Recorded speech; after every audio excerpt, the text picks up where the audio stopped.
సిద్దిపేట జిల్లా కోహెడ మండలం బస్వాపూర్ ప్రాథమిక ఆరోగ్య ఉప కేంద్రాన్ని కలెక్టర్ మను చౌదరి డిఎంహెచ్లతో కలిసి మంత్రి పొన్నం ప్రభాకర్ ప్రారంభించారు. ఈ సందర్భంగా ఆసుపత్రి సిబ్బందికి మంత్రి శుభాకాంక్షలు తెలిపారు.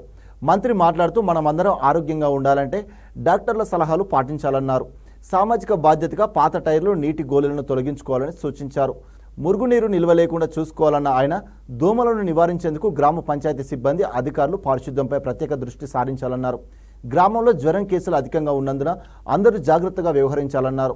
స్వచ్ఛదనం పచ్చదనం కార్యక్రమాలు చేపట్టినప్పటికీ సంవత్సరం పొడవునా పరిసరాలను పరిశుభ్రంగా ఉంచుకోవాల్సింది మనమే అని మంత్రి గుర్తు చేశారు. పల్లె దవాఖానా సేవలను సక్రమంగా వినియోగించుకోవాలన్న ఆయన పరీక్షలు చేయించుకున్నాకే మందులు వాడాలని ప్రజలకు సూచించారు. నియోజకవర్గంలోని అన్ని గ్రామాల్లో ప్రాథమిక ఆరోగ్య కేంద్రాలు, ఓపెన్ జిమ్లు నిర్మించనున్నట్లు చెప్పారు. 100% గ్రామాల్లో 500 మంది ఒకేసారి తినే విధంగా స్టీల్ బ్యాంక్ ఏర్పాటు చేయనున్నట్లు తెలిపారు. ప్లాస్టిక్ నిర్మూలన నినాదంతో ముందుకు వెళ్తున్నట్లు చెప్పారు మంత్రి పొన్నం.